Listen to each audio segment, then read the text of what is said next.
I saw England, and this is not for political reasons that I'm saying this, but I saw England and I saw the major vote of confidence against Keir Starmer's government. And I felt like we need to pray. We need to pray. We need to pray for a referendum on Keir Starmer. The question my party is asking now is whether I am best placed to lead us into the next general election. I have heard the answer of my parliamentary party to that question, and I accept that answer with good grace. Every decision I've taken has been about putting the country I love first. That is why I will resign as leader of the Labour Party. Hello and welcome. Today we're going to be discussing Keir Starmer. Particularly, he's resigned and he stepped down. We saw these things coming. Many of them were in some prophetic words that I had put out at the beginning of the year. But more importantly, what does this mean for us in the UK, and what does it mean for people around the world? Who is Keir Starmer? What does he believe, and why did he actually resign? Why have we had a high turnover of prime ministers? But I believe, more importantly, this show addresses what does that mean to you, the viewers watching? What should you be doing now? I think we can be immensely frustrated as individuals if we don't actually know how to react and how to respond. One of my favorite scriptures is, it says, there arose the sons of Issachar who knew the times and seasons and what Israel actually ought to do.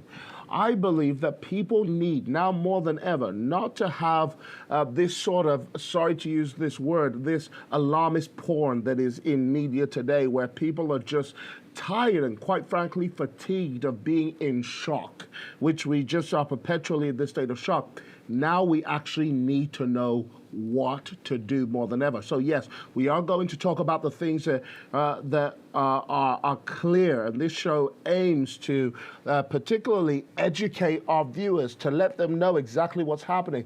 I feel politicians speak a language that is way over most people's heads, and they do it on purpose. They rely on you being ignorant. They rely on you not knowing, so they can continue to guide you and lead you, unfortunately, over this cliff. They don't care about you. Their version of morality is survival of the fittest. It's a little bit eugenist in its style, and it is also a little bit careless towards the casualties, because we, the arbiters of truth, know exactly how to lead this nation into its utopian paradise. So, TAP community, tapped in. Welcome back. Tap in. Tap in. Yeah, we breaking the code. Truth on the mic, let the fire explode. Faith in the facts, yeah, we carry the load. This the Tap Podcast, let the whole world know. Let them know. So Keir Starmer announced his resignation outside Downing Street. It's now becoming that iconic view. We had Liz Truss do it before, and we had David Cameron do it as well. We also had our good old Bojo do it as well. The famous podium and stand resignation. Here's that. Every decision I've taken has been about putting the country I love first. That is why I will resign as leader of the Labour Party. I have spoken to His Majesty the King this morning to inform him of my decision. I will ask the National Executive Committee of the Labour Party to set out a timetable with nominations opening on the 9th of July and completed by the summer recess.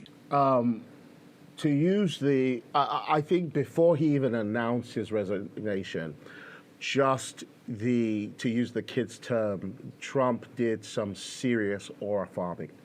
Trump announced his resignation before he even got the chance to do it. Trump went on Truth Social, I think it was, or he took to his usual media platform, and he got to announce it before our Prime Minister even announced that he's resigning. Here it is, Keir Starmer will resign. I can't do the Trump accent.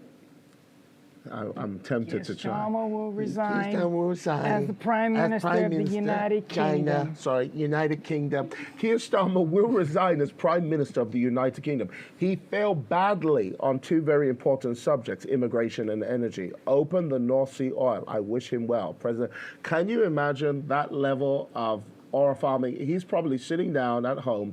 He's messaged all his G8 mates and said, guys, I'm really thinking about stepping down now. I'm becoming too unpopular. It's even becoming dangerous to be Prime Minister. I don't know if you've seen the videos of him being protected by security, walking through Westminster. He literally cannot walk through London without being booed and harassed.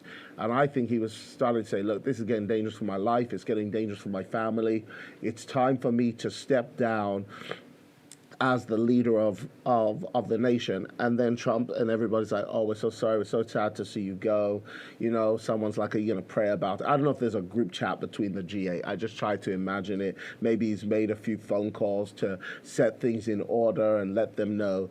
And Trump just takes, I don't know where he was. I think Starmer was having dinner with his wife and he said, look, I've told everybody now that I'm doing it.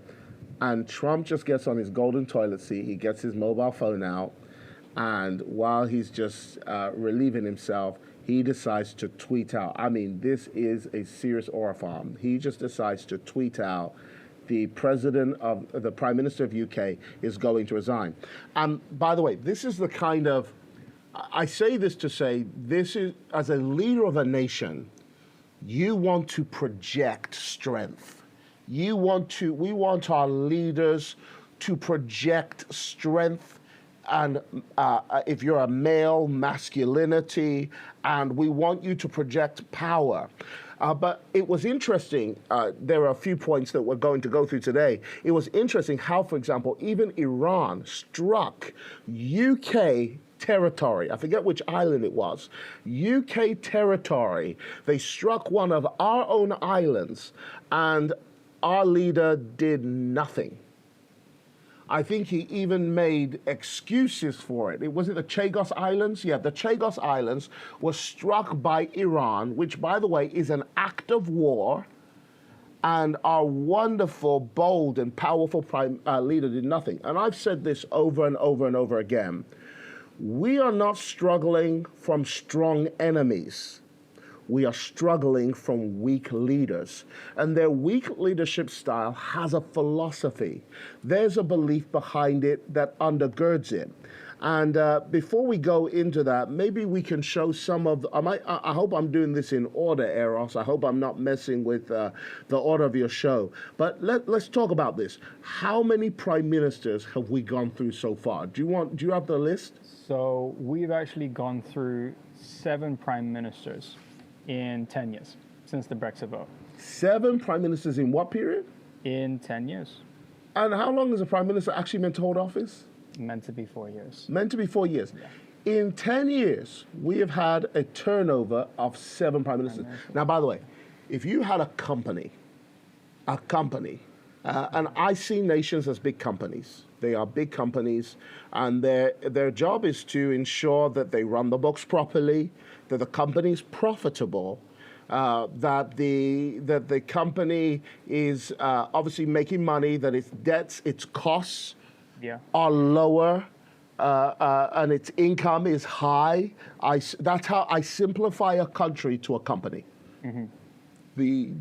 The product and the strength and the measurement of your company is your currency.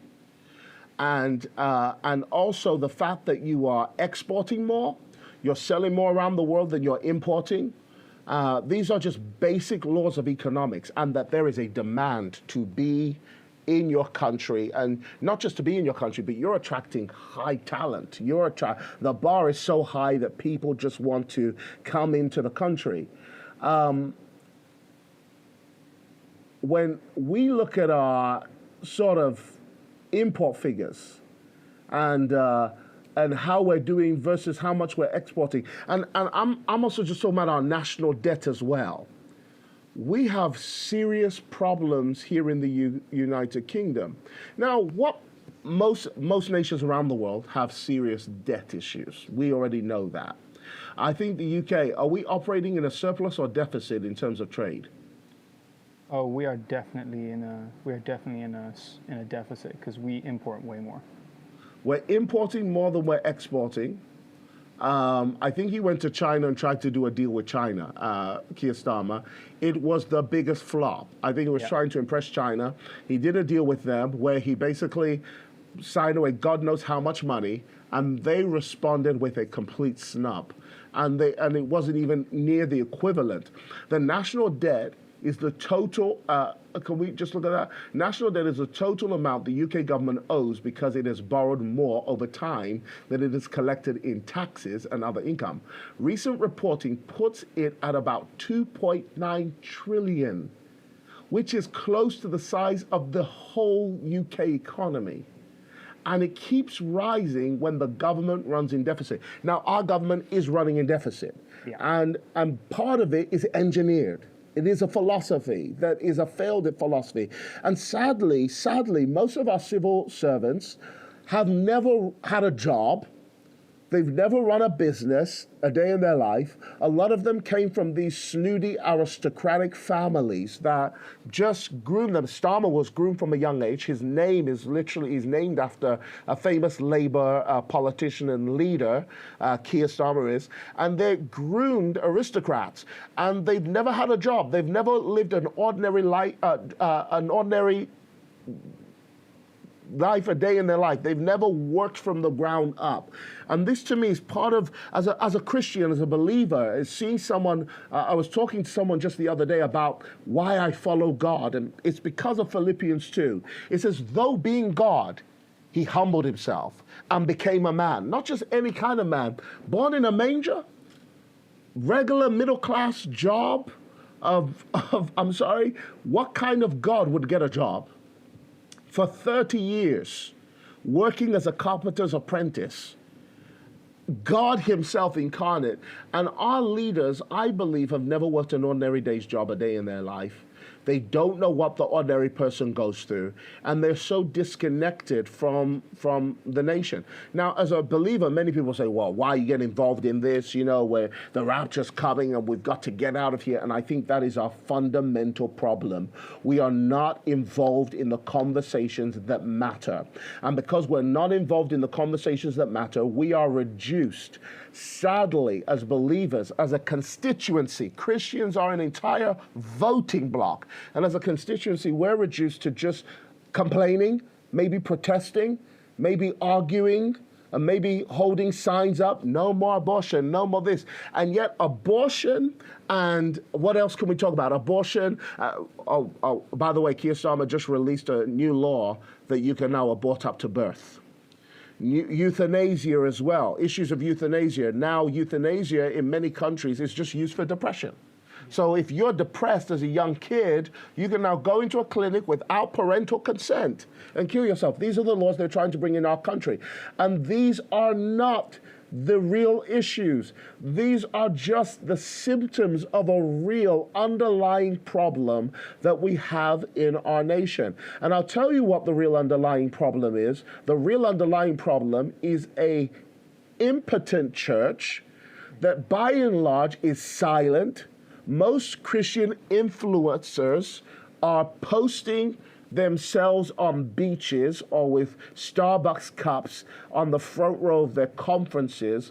They're not speaking up. They're not unpopular. Yet Jesus said, if they call me Beelzebub. And why did they call him Beelzebub? Because he came to bring a sword. He came to speak truth. He came to talk about the things that matter in real society. He wasn't just off in a corner praying somewhere on a mountain. He was really involved in the things that are going on. And I believe by and large we're suffering, not just because we have a weak leader in government, because we have weak believers.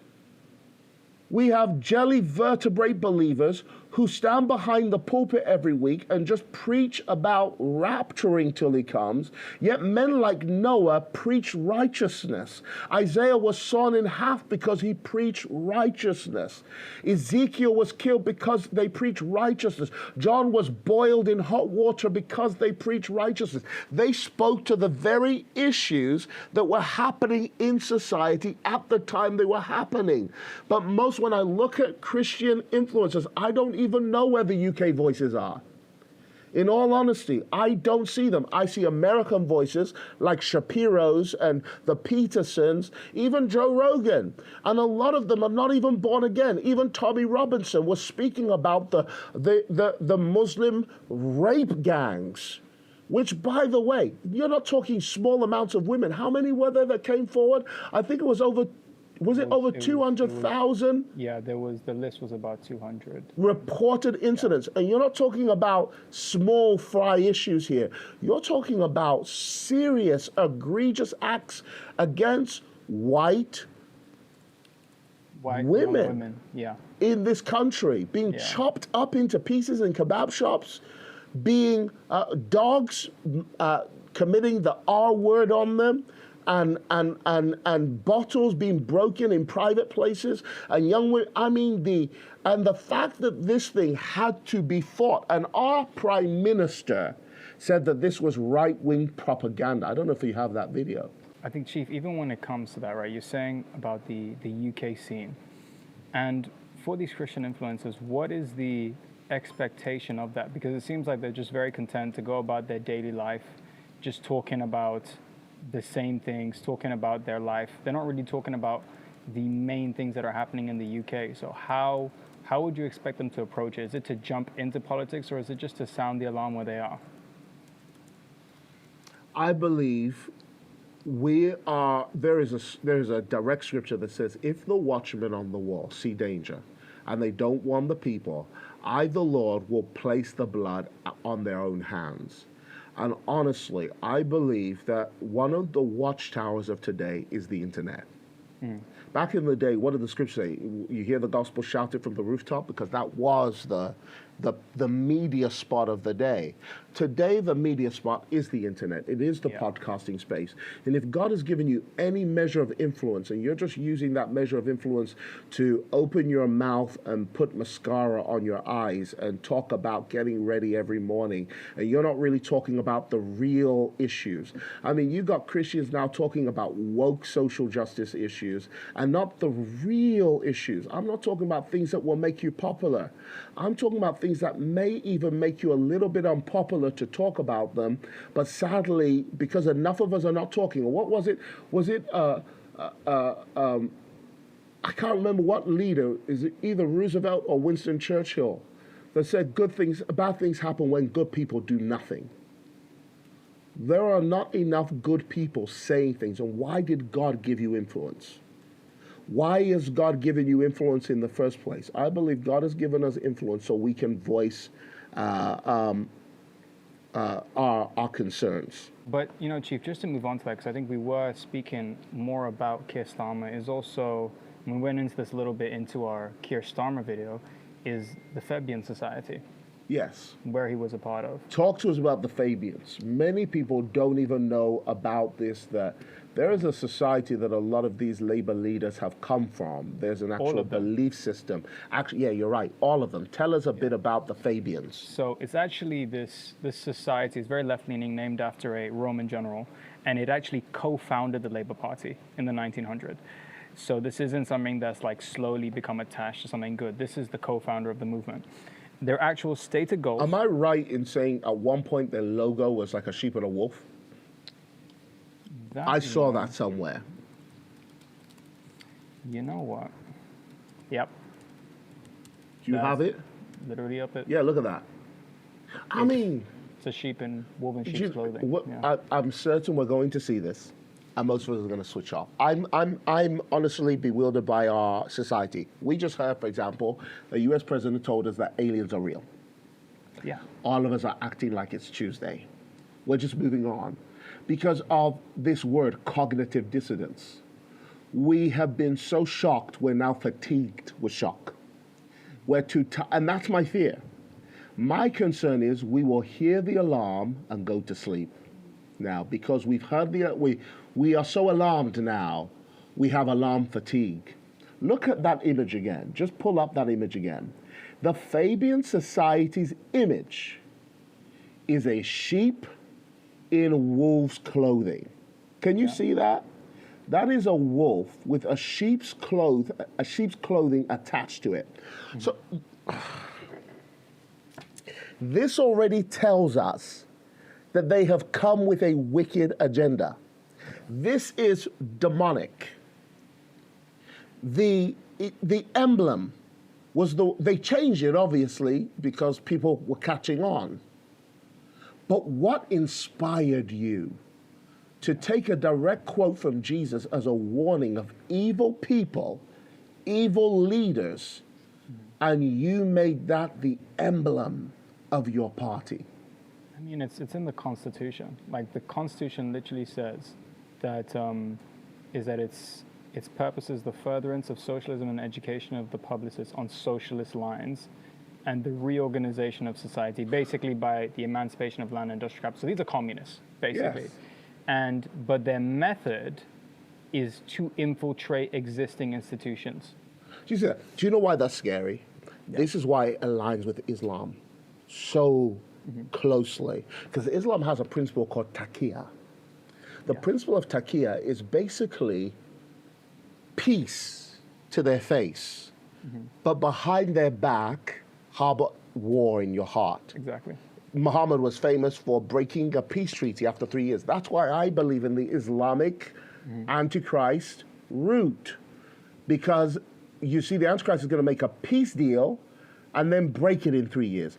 This is why I can understand new conservative leaders, the woke right, like you have Tucker Carlson, Candace Owens, who are now more than ever becoming Islamic apologists, which is just shocking. And Israel is the great evil, and Israel is ruling the world, and Israel, the old anti-Semitic tribe is rising again in the world. And by the way, I'm not defending everything that Israel as a leader has done. I believe you have to separate political Israel from national Israel and spiritual Israel. They all have various different meanings. But I will tell you, there is something very evil about a society, and this is why Islam finds it a good bedfellow.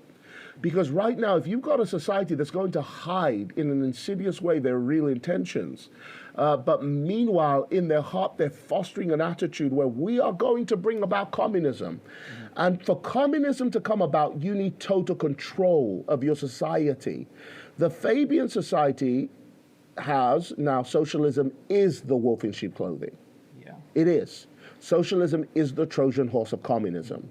But, if I was to say something that you'd be pretty surprised about, is that this is not just a British society. So they actually have incorporated members. So one of India's, I think Jawaharlal, God help me with this name, Jawaharlal Nehru, probably butchered that, but India's first prime minister shaped the Indian economic policy based on Fabian principles. So this is not just something that's influenced in the UK. Wow. Not to mention the founders of the London School of Economics were members. The founders of who? The London School of Economics. All members of the Fabian Or Society. members of the Fabian Society. And can I tell you the crazy thing about these socialist communist society? The rule is not for them, it's for us. Do you understand? I encourage everyone to watch Hunger Games. Yeah. Because that's the society they're going to build. In that society, for communism to work, you need a ruling class. The ruling class will have the caviar, the filet mignon, the delicious meals. The rest of us, because their job, they are the enlightened ones. They are the intelligent ones. Of course they should control the means of resources in the world. And this is what people are fundamentally not understanding. When the government gives you freebies, it's not free. The idea is to gain something more important than money. It's control. And so if they give you all this money, and by the way, this started with Karl Marx. Karl Marx hated God. His parents were Jews, converted to Christianity, he was against Christianity. He was a Satanist. And when you have something that's so inspired by Satanism, and the idea, by the way, of these wolves in sheep clothing is to destroy the system of our country from within. This is why I just cannot understand Christians who see these things and join, or they want to be a part of it. And even if you're going to be a part of it, at least be crafty, at least be in the system to change it from within. But talk to me about the Fabians. What's it about? Who's behind it? So in terms of the founders, what we're really looking at here is it was a group founding. So the early founders, interestingly, according to what you've just been saying, the early founders were actually supporters of eugenics. So they were strong supporters that in order to have a... Tell us about eugenics. Most people don't even know what eugenicism is. This is like survival of the fittest. Exactly. This is Hitler. This is the founder of Planned Parenthood. I forget her name now. Her name will come to me. Margaret Sanger. This is, they believed in, again, this elite class. Yeah. This survival of the fittest, this we are above. Margaret Sanger respected Hitler, loved his idea of this superior race. Superior race called the Aryans. The Aryan race. Yeah. This is Aryanism. By the way, I don't even want to go into my belief that Africa is about to be colonialized again, because for Britain to become what Britain needs to become now, Britain is not a producing nation. No, it needs resources. This is why France is at loggerheads with the Francophone African nations, because these nations in Europe need the resources of Africa. They need a corrupt Africa. They need corrupt politicians to be in charge. They need Africa to keep selling its national resources out to these nations because they produce nothing. England is a service industry. That's all it is. And right now, it has nothing going for it anymore in terms of production. It basically is a money laundering state. You use England to park capital in London, essentially to wash your money or to store your wealth around the world, but nobody wants to live here. We even posted a video a while ago where the leader, who is in charge of something for our nation, doesn't even live here. Oh yes, the leader of immigration. Hear that again. He lives Hear that in again. Finland. The leader for immigration, the person in charge of immigration in our country, does not want to live in the country he's in charge of immigration for. Do you have that video? Getting it up now. Yeah, I know it's on Tap Reports. By the way, if you're not following Tap Reports on Instagram, get to following Tap Reports to stay up to date with various things that we're talking about here. You're able to do evening events. I mean, this place, as you know, has very strange hours. So there's no problem at all with travel or anything doing evening events. Not necessary. So you live within commuting distance of the London office? You live within commuting distance of the London office? No, I don't. I have a family home in Finland, and I come across to this country whenever I need to. You'd be expecting to inspect the UK border and immigration without being resident in the UK? No, I work in UK, and I would be in UK. That's my... Are you resident? So the audio isn't the best, but it's basically saying that he lives in the UK and just flies in when he needs to, in order to deal with the borders, which is completely insane. But just even on the Fabian project, the Fabian project is actually what produced the welfare state, which now officially this year is now costing us more than it's bringing in tax. So Fabianism produced the welfare state. Now, So what's the issue with the welfare basically state? It goes against human design. We are designed to feel the reward system of our brain when we work hard, when we develop things with our hands, when we go through hardship and we overcome hardship. The welfare state removes that sense of hardship from human beings. It's based on a system for equity, not equality. And in that system now, for example, Muslim women can come to this country, men can have as many wives as they want, and apparently divorce the women, and they can live on the system. There was a BBC documentary I watched where this Muslim women were talking about, yes, we come into the UK, and you have this system that pays them to literally sit at home and have babies. And these men will appear, because you can't have many wives in the UK, they won't legally show that they have this many wives, but they have many wives. This is cultural suicide. This is cultural and economic suicide. And I believe it's being done on purpose. As you're looking at that video, I want to break down quickly the beliefs of Karl Marx. You know, many of your AIs will tell you he's not a Satanist. The man wrote poems dedicated to satanic ideas. His play, Olenim, which contains dark, rebellious, anti-God themes. He has deep hostility towards Christianity. One of Marx's most famous statements was, religion is the opium of the people. Marx believed religion comforted people suffering under economic oppression. Religion often helped maintain the existing social order. Human flourishing would come through changing material conditions rather than through religious faith. Karl famously did not have a job. Lived in his friend's house, sponging off of his friend. Historically, he believed the family structure was a bad thing. Marx himself struggled financially his entire life. He was a failure, and yet he is the hero of the left.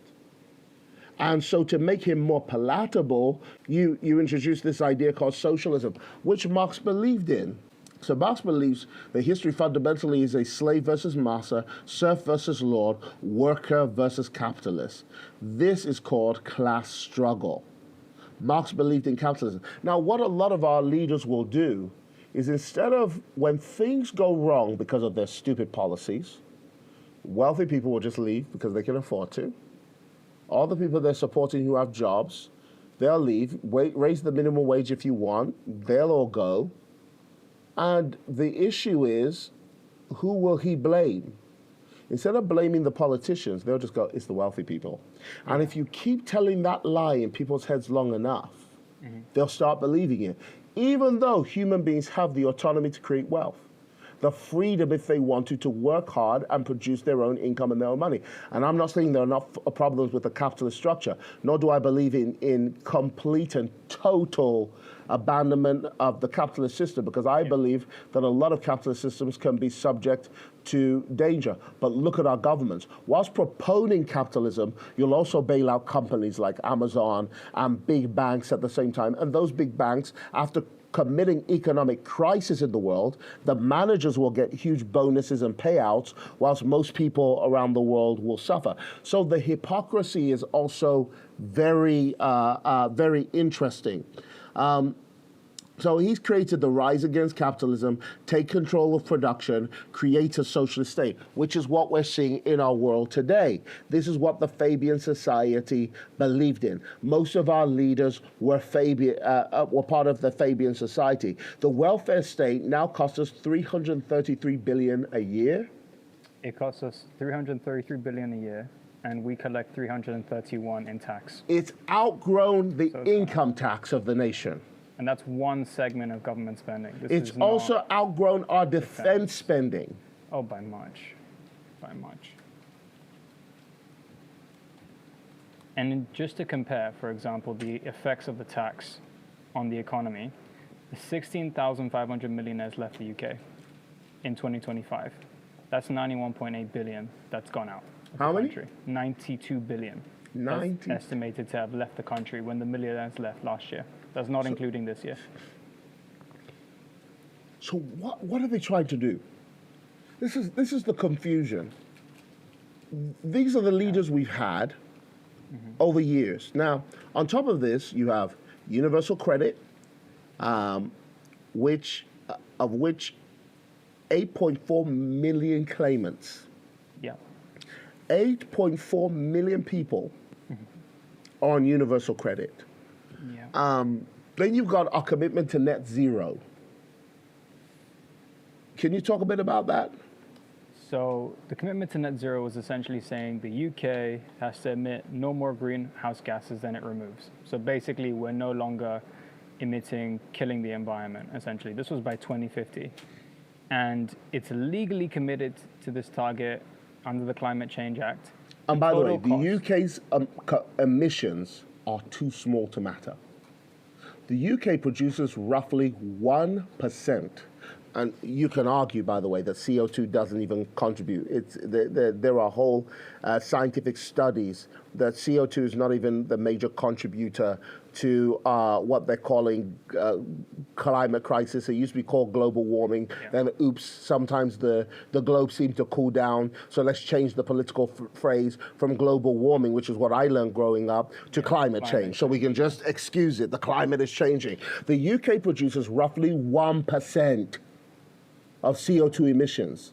Even if the UK reached zero emissions tomorrow, countries such as China and India would still dominate the global emission growth, and their economies will outgrow ours. This is why Trump was saying the major failure was immigration and net zero crisis. By the way, it also transfers wealth rather than saving the planet.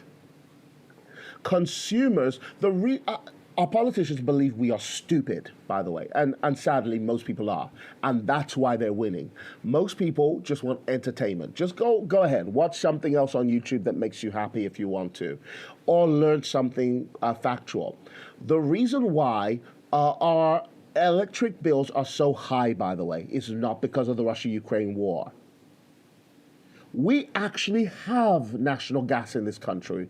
We actually have resources, but our commitment to net zero is what's destroying the nation. Consumers are paying a higher energy bill. Taxpayers subsidize green industries. Large corporations and investors benefit from subsidies and carbon markets.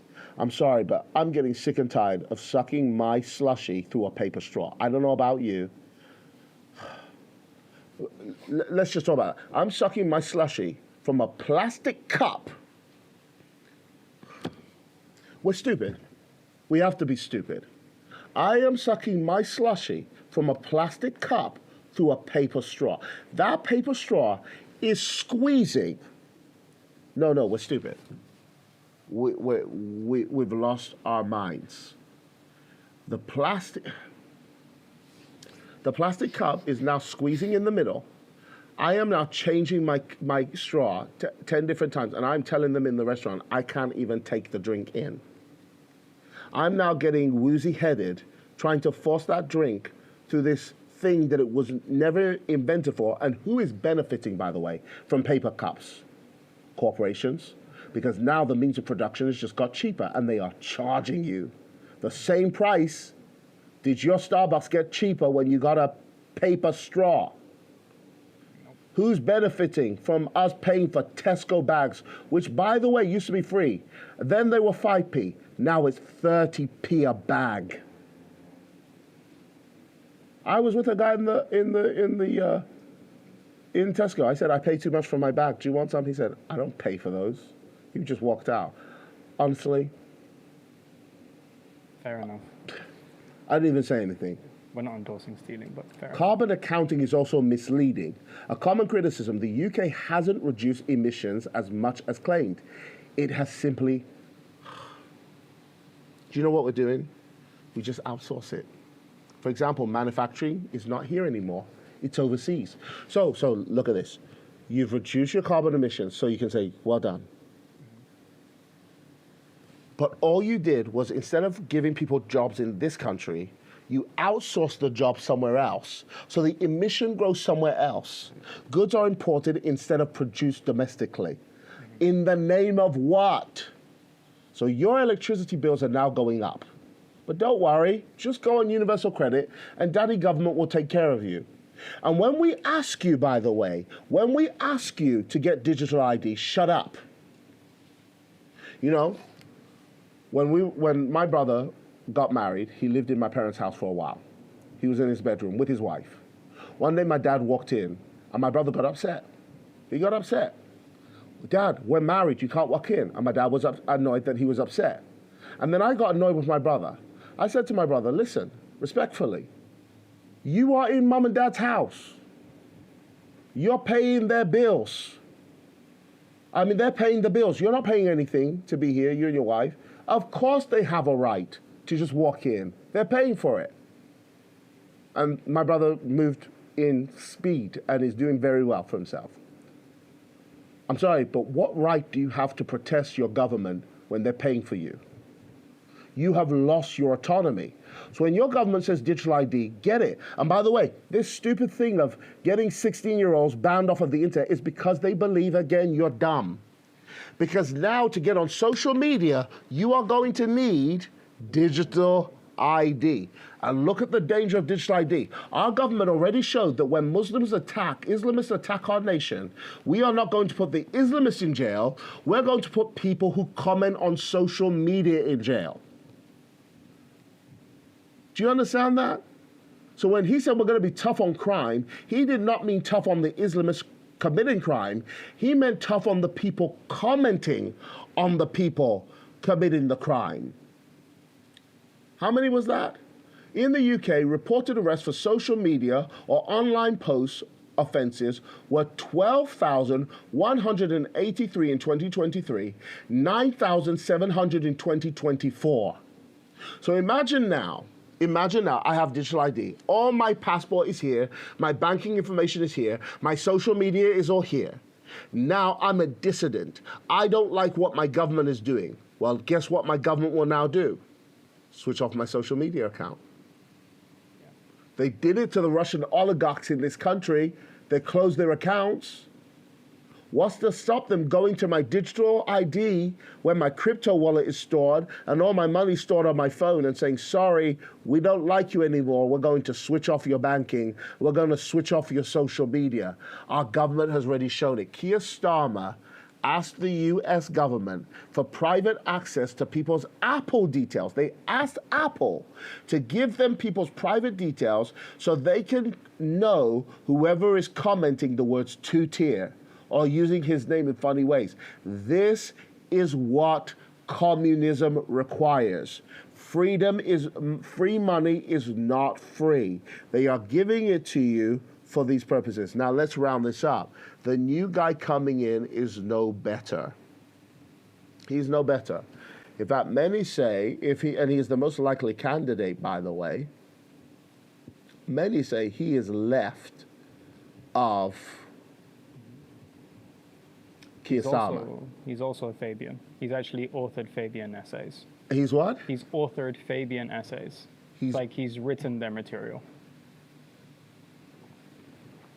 He's author Fabian essays. He's part of the think tank. Yeah. So more of the same is basically coming in, probably even worse. He also believes in abolishing the first past the post system. Now, for those who don't understand first past the post, this is essentially the system in which UK has how many jurisdictions? About 650. 650 constituencies. Yeah. We vote for our MPs. The MP with the most vote becomes the leader of that constituency. Yeah. The new system, which is PR, would basically be a system in which we just collectivize the amount of votes in the entire nation. And essentially, you give seats in Parliament a percentage proportion to the votes of the entire nation. Now, the problem with that is different parts of the nation vote differently. For example, if you've got a Muslim-dense area, which a lot of our areas are becoming, particularly in London, this is going to get a lot of votes. Now, if you've also imported your votes, think about that. Our Prime Minister was so unpopular that he imported votes. How did he import them? What do you think this immigration crisis is? Can I share a thought about that? Go ahead. So in proportional representation, the reason why I worked for the Labour Party particularly is because you only needed to win by a narrow amount to win the constituency. And Right. if you won the constituency, then your MP was in-house. Correct. But with PR, what's going to happen if Labour was still, let's say, a favourite, is that now it's not just based on who wins the constituency, it's based on the general percentage. Right. In my opinion, now that Labour is going to lose, essentially, they're most likely not going to win that many more constituencies. Now they're betting on the percentage that comes with proportional representation. Correct. So they're still going to get, I think personally, they're going to start looking for a coalition government. Yes. So they can I still have agree. a hand in there. I agree. I agree. And you get it on percentages. I'm sorry, but you play the long game. Citizens in a nation are in trouble when their population growth is less than, I can't remember what the percentage was. Was it 4%? The current population growth? Your population growth, you're in trouble when your population is not growing. Essentially, not enough people are having babies. We looked at this in our previous video.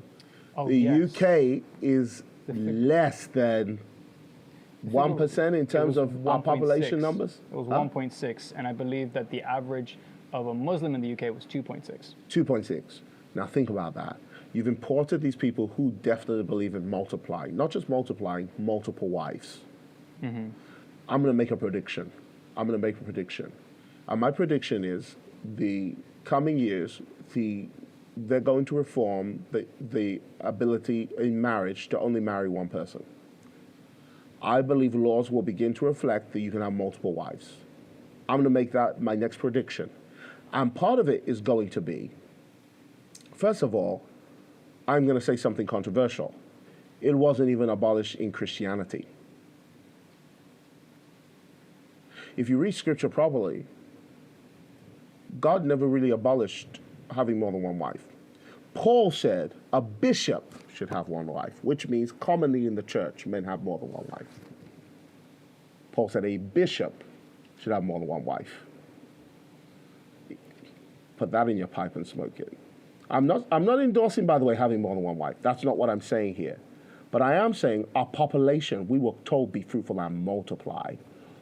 Christians with one wife are having less than 1.5% children, where Muslims in some nation, I think it was as high as 4%.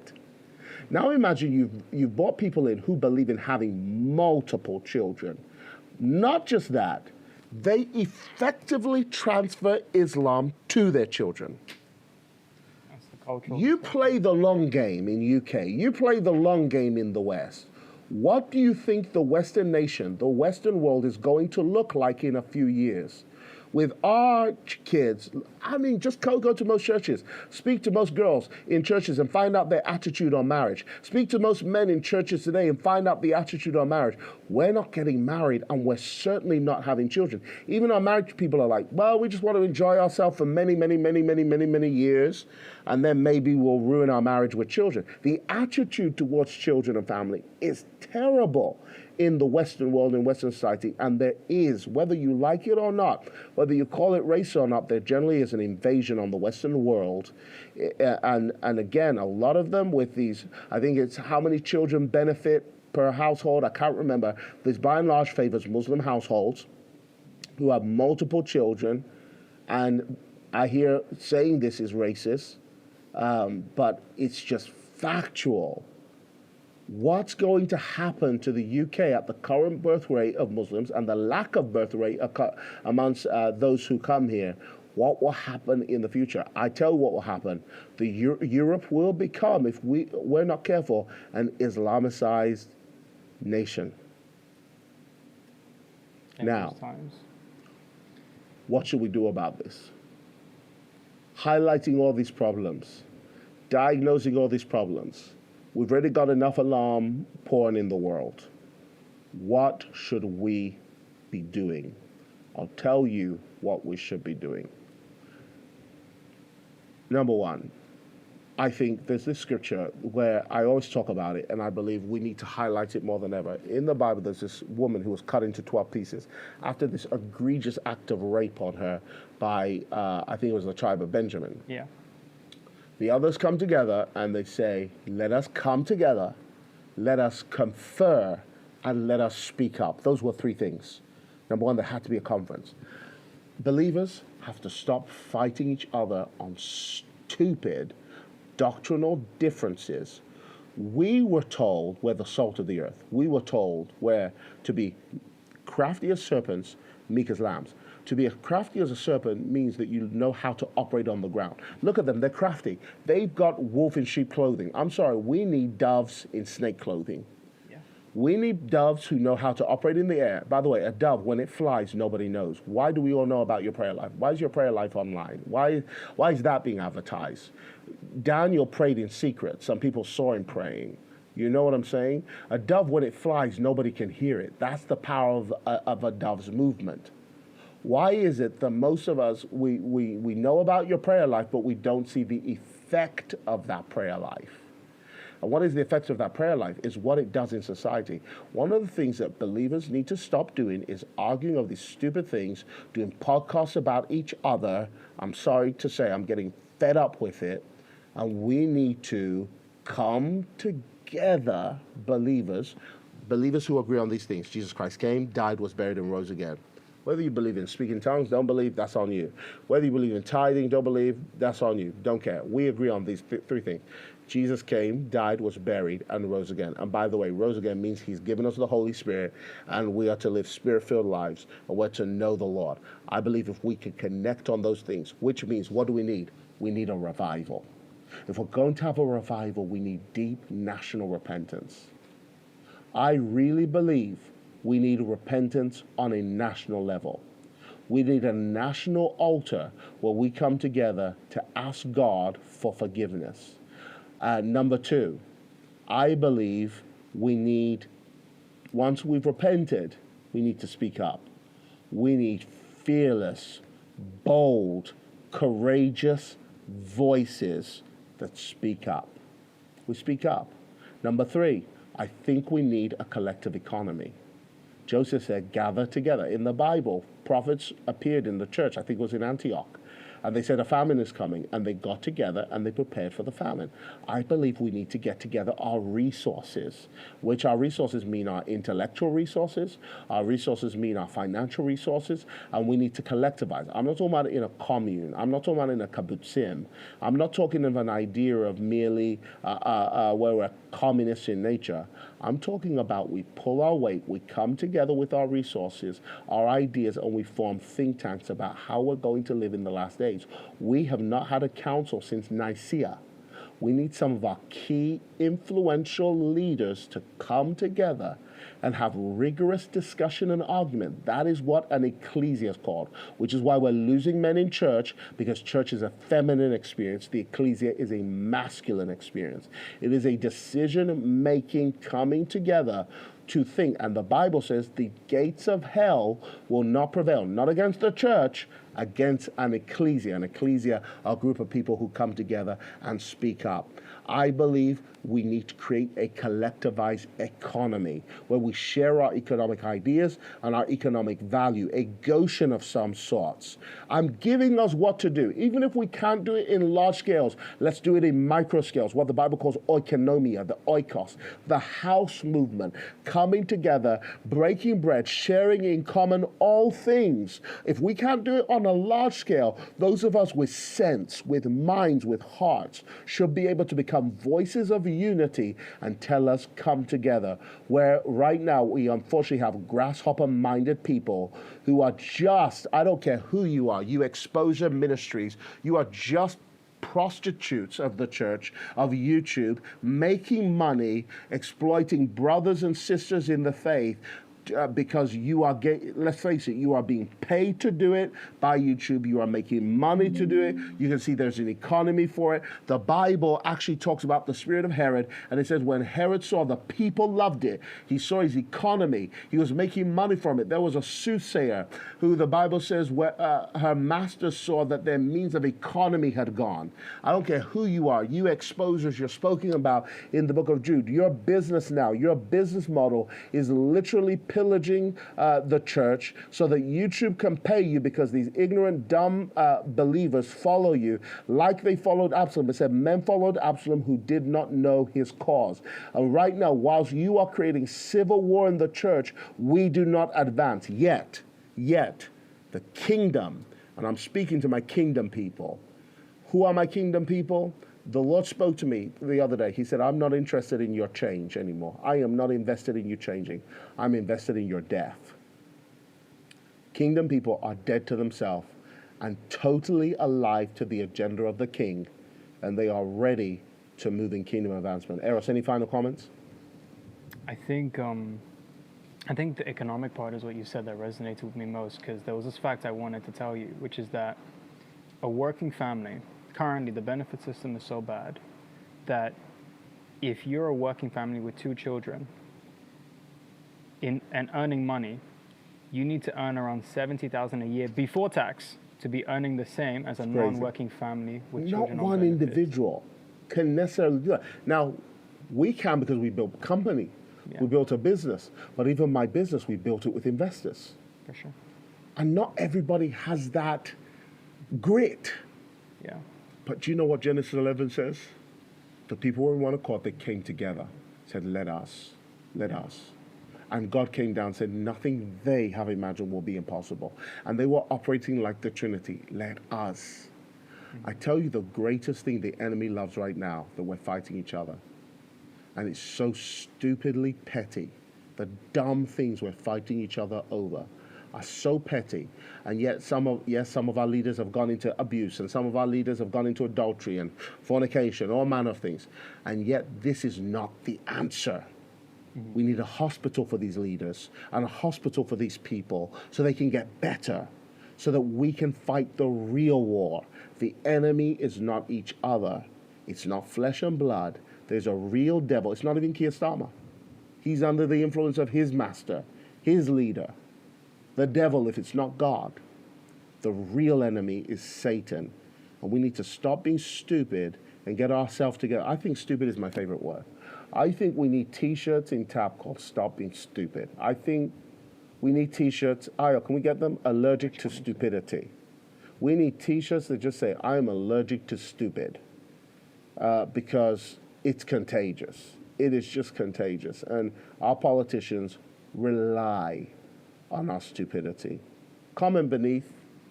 Let us know your thoughts. If you're angry, if you're happy, if you hate what we said, if you think God's given you other solutions and answers, that to me is essentially the prophetic. It's not mysterious, it's solution, it's answers. If you believe you got that, let us know. Also, please join the TAP community. We are building that community. We are building that community at least for the sharing of intellectual resources and ideas. Join the community. It's free of charge to join us. And make sure if you're not subscribed to this channel, subscribe. That's for me. I'm tapping out. Been your host, Tobi Arayomi, with Eros. God bless you, and see you at the top.